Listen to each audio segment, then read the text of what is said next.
जय जगन्नाथ आपण मानक प्रज्योतिष वाल को स्वागत। सुदशा व्रत को लेकिना मु बहुत सारा वीडियो आपण मान पाखे छाड़ी आज पुणी नुआ किसी वीडियो आनी आपण आशा कर भिडटी आपण मानक बहुत पसंद आसो। ता पूर्व आपण थे जय माँ लक्ष्मी कमेंट रे कही दिंतु। ଏବେ ଦେଖନ୍ତୁ ସୁଦଶା ବ୍ରତରେ ଯେହେତୁ ବହୁତ ବର୍ଷ ହେଲାଣି ନୂଆ ବ୍ରତଧାରୀ ମାନଙ୍କ ପାଇଁ କିଛି ସମୟ ନଥିବାରୁ ମାନେ ଆସି ନଥିବାରୁ ସେମାନେ କରିପାରୁନାହାନ୍ତି। ତ ସୁଦଶା ବ୍ରତ ମାନେ ଯେଉଁମାନେ କରି ନାହାନ୍ତି ମାନେ କାହାର ବି ସୁଦଶା ବ୍ରତ କିଛିଟା ଘରେ ବି ସୁଦଶା ବ୍ରତ ନାହିଁ, କିଛିଟା ଘରେ ସୁଦଶା ବ୍ରତ ଅଛି କିନ୍ତୁ ପୁରୁଣା ବ୍ରତଧାରୀ ମାନେ କରୁଛନ୍ତି, ନୂଆ ବ୍ରତଧାରୀ ମାନେ କରିପାରୁନାହାନ୍ତି। ତ ସେଇ କ୍ଷେତ୍ରରେ ଯେଉଁମାନେ କରିପାରୁନାହାନ୍ତି ସେଦିନ ସେମାନେ କେମିତି ମାଙ୍କୁ ପୂଜା କରିବେ। ଦେଖନ୍ତୁ ଯେଉଁମାନେ ସୁଦଶା ବ୍ରତ ନାହିଁ କି ଯେଉଁମାନେ କରିନାହାନ୍ତି ସେମାନେ ଦେଖନ୍ତୁ ଯେମିତି ସକାଳୁ ଉଠି କିଛି ନ କରିପାରିଲେ ମାଙ୍କୁ କେବଳ ତା ପୂର୍ବ ଦିନରୁ ଯେମିତି ଧୁଆ ପୋଛା ଚିତା ପକାଇବା କଥା କରିଦେବେ। ଯେତେବେଳେ ମାନେ ଯେହେତୁ ବ୍ରତଟି ଅଛି ତ ଜଲ୍ଦି ଟିକେ ଉଠିବାର ଅଛି 3ଟା 4ଟା ରାତିରୁ, ତ ଆପଣମାନେ ସେମିତି 3ଟା 4ଟା ରାତିରୁ ଉଠିପାରିବେ। ଉଠିକରି ମାଙ୍କୁ ନିଜର ନିତ୍ୟକର୍ମ ପ୍ରଥମେ ସାରିକରି ଯେମିତି ମାଙ୍କୁ ପଞ୍ଚ ଉପଚାରରେ ପୂଜା କରିବା କଥା, ତ ଆପଣ ପଞ୍ଚ ଉପଚାରରେ ମାଙ୍କୁ ପୂଜା କରିବେ। ବ୍ରତ ଗୁଆ ନ ପୂଜା କଲେ ମଧ୍ୟ ଆପଣ ପଞ୍ଚ ଉପଚାରରେ ମାଙ୍କୁ ପୂଜା କରିପାରିବେ। ମାଙ୍କର ମା ଲକ୍ଷ୍ମୀଙ୍କର ଯେତିକି ପ୍ରିୟ ଜିନିଷ ଯେମିତିକି ଫୁଲ ଫଳ ପତ୍ର, ଫୁଲରେ ଆପଣ ପଦ୍ମ ଫୁଲ ଯଦି ଆପଣଙ୍କ ପାଖରେ ମିଳୁଛି ପଦ୍ମ ଫୁଲ ଅର୍ପଣ କରିପାରିବେ। ଦୁବ ବରକୋଳି ପତ୍ର ଅଁଳା ଡାଳ, ତା ବ୍ୟତୀତ ଆପଣ ବେଲପତ୍ର ମଧ୍ୟ ଅର୍ପଣ କରିପାରିବେ। ତା ବ୍ୟତୀତ ଆପଣ କ'ଣ କରିବେ, ମାନେ ଆପଣ ଚାହିଁବେ ଯଦି ଫଳ ଭୋଗ କରିପାରିବେ। ପଣା ଭୋଗ ମଧ୍ୟ 10 ପ୍ରକାର ପଣା ଭୋଗ ମଧ୍ୟ ଆପଣ ପୂଜା କରିପାରିବେ, ଫଳ ଭୋଗ ମଧ୍ୟ କରିପାରିବେ। ଚାହିଁବେ ଯଦି ଆପଣ ମାନେ ସକାଳର ଭୋଗ କରିପାରିବେ, ସନ୍ଧ୍ୟାବେଳେ ମଧ୍ୟ ଆପଣ 10 ପୁରର ମଣ୍ଡା ପିଠା କରି ଭୋଗ କରିପାରିବେ। ସନ୍ଧ୍ୟାବେଳେ ଆପଣ ଫଳମୂଳ ଭୋଗ କି ଯେମିତି 3 ପ୍ରହରର ପୂଜା ଯାହା ବି କରିବା କଥା ଆପଣ କରିପାରିବେ। କେବଳ ବ୍ରତ ଗୁଆ ପୂଜା କରିପାରିବେନି। ଯଦି ଆପଣଙ୍କୁ ସୁବିଧା ହେଉନି 3 ପ୍ରହରର ପୂଜା କରିବା ପାଇଁ, ତାହେଲେ ଯେଉଁମାନେ ପୂଜା କରିନାହାନ୍ତି ବିଲକୁଲ ବି ସେମାନେ ଗୋଟିଏ ପ୍ରହରରେ ମାଙ୍କୁ ମଧ୍ୟ ପୂଜା କରିପାରିବେ।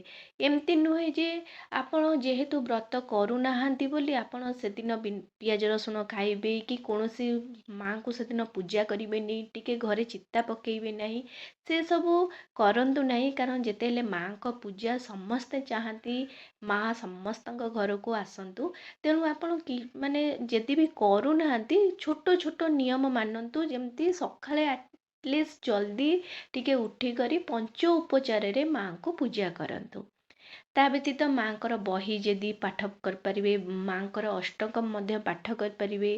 ଯାହା ବି ମାଙ୍କର ପୁରାଣ ଆପଣଙ୍କ ପାଖରେ ଅଛି ମଧ୍ୟ ମାଙ୍କ ପୁରାଣ ମଧ୍ୟ ପାଠ କରିପାରିବେ। ତା ବ୍ୟତୀତ ଦେଖନ୍ତୁ ଯେଉଁମାନେ ପୂଜା କରି ଆସୁଛନ୍ତି ସେମାନେ ତ ବ୍ରତ ବାନ୍ଧୁଛନ୍ତି ସୁଦଶା ବ୍ରତ। ତ ବ୍ରତ ଯଦି ଆପଣଙ୍କର ଯଦି ବେଶୀ ପୁରୁଣା ହେଇଗଲା ବ୍ରତକୁ ଆପଣ କ'ଣ କରିବେ, ଦେଖନ୍ତୁ ଯଦି ଆପଣଙ୍କ ବ୍ରତଟେ ହାତରେ ବାନ୍ଧିଛନ୍ତି ବହୁତ ବର୍ଷ ହେଲା ତାକୁ ଚେଞ୍ଜ କରିନାହାନ୍ତି, ଚେଞ୍ଜ ତ କରୁଥିବେ ବର୍ଷକୁ ବର୍ଷ କିନ୍ତୁ ବେଳେବେଳେ ବେଶୀ ପୁରୁଣା ହେଇଗଲେ ତ ରହି ରହି ମଧ୍ୟ ବେଶୀ ପୁରୁଣା ବି ହେଇଯାଏ, ଟିକେ ଛିଣ୍ଡିଯାଏ। ତ ସେ କ୍ଷେତ୍ରରେ ଯଦି ଆପଣ ରଖିଛନ୍ତି କିନ୍ତୁ ବ୍ରତଟେ ପୁରୁଣା ହେଇଯାଇଛି, ତାହେଲେ ଆପଣ ଚାହିଁବେ ଯଦି ସେ ବ୍ରତକୁ ପାଣିରେ ଉଜେଇ ପାରିବେ।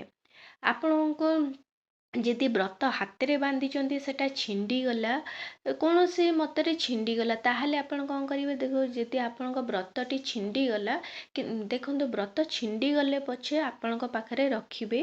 କାରଣ ସେଟା ମାଙ୍କ ବ୍ରତ, ଉଜେଇବା ଦରକାର ନାହିଁ। ରଖିବେ ଯେତେବେଳେ ବହୁତ ଅଧିକା ବ୍ରତ ଆପଣଙ୍କର ପାଖରେ ହେଇଯିବ, ତାର ଛିଣ୍ଡି ଛିଣ୍ଡି ରହିଯିବ, ତାହେଲେ ତାପରେ ତାକୁ ଆପଣ ପାଣିରେ ଉଜେଇ ପାରିବେ।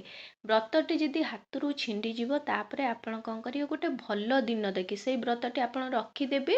ତାପରେ ଗୋଟେ ଭଲ ଦିନ ଦେଖି ଯେମିତିକି ଦଶମୀ ତିଥି ହଉ କି ଗୁରୁବାର ଦିନ, କି ଗୁରୁବାର ଦଶମୀ ତ ପଡ଼ିବନି, ତ ଆଇଦର ଗୁରୁବାର ଦିନ ହଉ କି ଦଶମୀ ତିଥି, ଯେମିତିକି ଆପଣ ମଙ୍ଗଳବାର, ଶନିବାର, ରବିବାର ଏସବୁ ବାର ଶୁଭ ନୁହେଁ। ବିଶେଷ କରି ଗୁରୁବାର ନହେଲେ ଦଶମୀ ତିଥି, ଗୁରୁବାର ତ ସବୁ ସପ୍ତାହରେ ଗୋଟେ ଗୁରୁବାର ପଡ଼ିବ, ତ ଶୁକ୍ଲପକ୍ଷ ଗୁରୁବାର ହେଲେ ବହୁତ ଭଲ। ତ ଶୁକ୍ଲପକ୍ଷର ଗୁରୁବାର ତିଥି ନହେଲେ ଶୁକ୍ଲପକ୍ଷର ଦଶମୀ ତିଥିରେ ଆପଣ କ'ଣ କରିବେ, ମଙ୍ଗଳବାର ଶନିବାର କରିବେ ନାହିଁ। ତ ସେଇଦିନ ମାଆଙ୍କୁ ମାନେ ସେଦିନ ଆପଣ ବିନା ପିଆଜ ରସୁଣ ଖାଦ୍ୟ ଖାଇବେ, ମୁଣ୍ଡ ଧୋଇ ଗାଧେଇବେ, ମାଆଙ୍କ ପାଖରେ ପ୍ରଥମେ ପଞ୍ଚ ଉପଚାର ବିଧିରେ ପୂଜା କରିବେ। ପୂଜା କରିସାରିଲା ପରେ ଆପଣ କ'ଣ କରିବେ, ମାଆଙ୍କ ପାଖରେ ଯେମିତିକି 10 ପଣା ଭୋଗ କରିବେ, ମଣ୍ଡା ପିଠାର ଭୋଗ କରିବେ। ମଣ୍ଡା ପିଠାର ଭୋଗ କରିସାରିଲା ପରେ ଆପଣଙ୍କ ପାଖରେ ଯେଉଁ ପୁରୁଣା ବ୍ରତ ଯେହେତୁ ଆପଣ ପୂଜା କରି ଆସୁଛନ୍ତି, ଆପଣଙ୍କ ପାଖରେ ପୁରୁଣା ବ୍ରତ ଥିବ କି ଆପଣଙ୍କ ପାଖରେ ନୂଆ ବ୍ରତ ଯେଉଁମାନେ ଏକ୍ସଟ୍ରା କିଛି ବ୍ରତ ମଧ୍ୟ ରଖିଥାନ୍ତି, ମାନେ ବାଇଚାନ୍ସ କେତେବେଳେ ମାରା ହେଇଗଲା, କେତେବେଳେ ନଷ୍ଟ ହେଇଗଲା, କେତେବେଳେ ହଜିଗଲା କି କୌଣସି କାରଣରୁ ଅସୁବିଧା ହେଲେ ବି ଆପଣ ବ୍ରତ ଉଜେଇ ଦେଇଥାନ୍ତି। ତ ସେଇ ସମୟରେ ଆପଣ କ'ଣ କରନ୍ତି, ନୂଆ ବ୍ରତ ଯେଉଁ ପୂଜା ହେଇଥାଏ ସେ ନୂଆ ବ୍ରତ କିଛିଟା ଥାଏ ଯେତେବେଳେ ଆପଣ ପିନ୍ଧି ପାରିବେ। ତ ସେଇ ନୂଆ ବ୍ରତକୁ ଆପଣ କ'ଣ କରିବେ, ପିନ୍ଧିବେ। ମାନେ ପୂଜା ଶେଷ କରିସାରିଲା ପରେ ଗୋଟେ ଭଲ ଦିନ, ମୁଁ ଭଲ ଦିନ କହିଦେଲି ଶୁକ୍ଲପକ୍ଷ ଦଶମୀ ନହେଲେ ଶୁକ୍ଲପକ୍ଷର ଗୁରୁବାର ତିଥି, ବହୁତ ଶୁଭ। ତ ସେଇ ସମୟରେ ଆପଣ ପିନ୍ଧିପାରିବେ। ତାପରେ କିନ୍ତୁ ପ୍ରଥମେ ପଞ୍ଚ ଉପଚାର ପୂଜା କରିବେ, 10 ପଣା ଲଗେଇବେ, 10 ମଣ୍ଡା ପିଠା ଭୋଗ କରିସାରିଲା ପରେ ବ୍ରତକୁ ପୂଜା କରିବା ଦରକାର ନାହିଁ, କାରଣ ଆଗରୁ ବ୍ରତ ପୂଜା ହେଇସାରିଛି। ଆପଣ ଖାଲି ଗଣ୍ଠି ତ ପଡ଼ିସାରିଥିବ, ଆପଣ ଖାଲି ମାଆଙ୍କ ପାଖରୁ ପାଦରେ ଟିକେ ଛୁଇଁ ଦେଇକିନା ଆପଣ ପିନ୍ଧିପାରିବେ। ଡାହାଣ ହାତର ବାହୁବନ୍ଧରେ ପିନ୍ଧିବେ। କେବେ ବି ଡାହାଣ ହାତର ଯେଉଁ ଆମର ଚୁଡ଼ି ଯେଉଁଠି ପଡ଼େ ଗଣ୍ଠି ପାଖରେ ପିନ୍ଧନ୍ତୁ ନାହିଁ, କାରଣ ସେଠି ଆପଣ ଖାଉଛନ୍ତି, ସବୁବେଳେ ଆପଣଙ୍କର ଅଇଁଠା ଛିଟା ପଡ଼ୁଥିବ, ଆମିଷର ଛିଟା ପଡ଼ୁଥିବ, ତ ସେଠି ବାନ୍ଧିବା ଠିକ୍ ନୁହେଁ। ତ ଆପଣ କ'ଣ କରିବେ, ସେଇଠି ହାତରେ ବାନ୍ଧିବେ।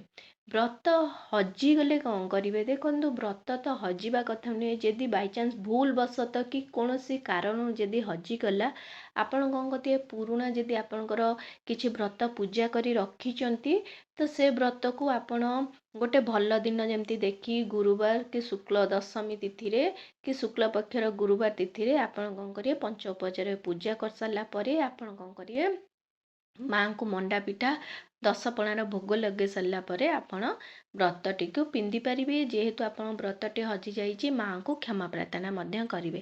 ତା ବ୍ୟତୀତ ଆପଣ ଚାହିଁବେ, ଯଦି ବ୍ରତ ହଜିଯାଇଛି ତାହେଲେ ଆପଣ ପୁରୀ ମନ୍ଦିରରୁ ଯାଇକିନା ମା ଲକ୍ଷ୍ମୀଙ୍କ ପାଖରୁ ମଧ୍ୟ ସେଇଠି ବ୍ରତ ମିଳୁଛି, ସେଇ ବ୍ରତକୁ ଆଣି ମଧ୍ୟ ଡାଇରେକ୍ଟ ଆପଣ ହାତରେ ପିନ୍ଧି ପାରିବେ, କିଛି ଅସୁବିଧା ନାହିଁ। ତ ତାପରେ ରହିଲା ଆମର ପୂଜା। ତ ଆମର ଦେଖନ୍ତୁ ପୂଜାରେ ଯେତେ ସୁଦଶା ବ୍ରତ ପୂଜା ହେଉଛି, ସେଇ ପୂଜାରେ ଆମର ବହୁତ କିଛି ଜିନିଷ ଅଛି ଯେଉଁ ଜିନିଷ ନିହାତି ଆମକୁ ଜରୁରୀ ହେଇଥାଏ। ସେଟା ହେଉଛି, ଦେଖନ୍ତୁ ଫାଷ୍ଟ ହେଉଛି ବ୍ରତ, କାରଣ ଆମକୁ ବ୍ରତ 10 କ୍ଷୀର ବ୍ରତ ଯେଉଁଟା, ତ ବ୍ରତ ନିହାତି ଭାବରେ ଦରକାର। ତ ବ୍ରତ, ତା ବ୍ୟତୀତ ଗୁଆ, 10 ମୁଖା ଦୀପ, 10 ପ୍ରକାର ଫଳ, 10ଟି ମଣ୍ଡା ପିଠା, 10 ପଣା, ଯେଉଁଟାକି ମାଆଙ୍କୁ ନିହାତି ଦରକାର ମାଆଙ୍କୁ ପୂଜା କରିବା ସମୟରେ। ତା ବ୍ୟତୀତ ଦୁବ, ବରକୋଳି ପତ୍ର ମଧ୍ୟ ମାଆଙ୍କ ପାଖରେ ନିହାତି ଦରକାର। ତ ଏସବୁ ଜିନିଷ ପୂଜାରେ ନିହାତି ଭାବରେ ସାମିଲ କରନ୍ତୁ, ଠିକ୍ ଅଛି।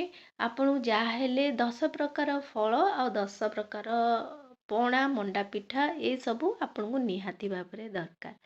ଆଶା କରୁଛି ଏଇ ଭିଡ଼ିଓଟି ଆପଣମାନଙ୍କୁ ବହୁତ ପସନ୍ଦ ଆସିଥିବ। ଯଦି ଆସିଛି ତାହେଲେ ଏଇ ଚ୍ୟାନେଲକୁ ଜଲ୍ଦି କରି ଲାଇକ୍, ସେୟାର ଆଣ୍ଡ ସବସ୍କ୍ରାଇବ୍ କରିଦିଅନ୍ତୁ। ନମସ୍କାର।